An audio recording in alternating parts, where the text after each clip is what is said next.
Please, have a seat, Jack. As you may have gathered, we don't live on this little island. In fact, most of us don't really even like coming here.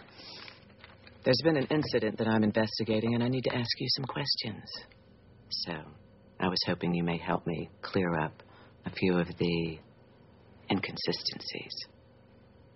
Now, correct me if I'm wrong, Tom, but you said in the midst of a surgical procedure, Jack made several comments indicating that Juliet had asked him to kill Ben. Yeah, that's right. Is that true, Jack? Did Juliet ask you to kill Ben?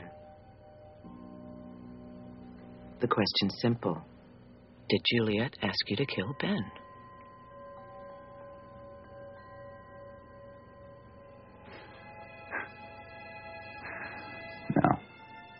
No, I was lying. I would have done anything to get my friends out. And turning you people against each other was my best chance of creating chaos.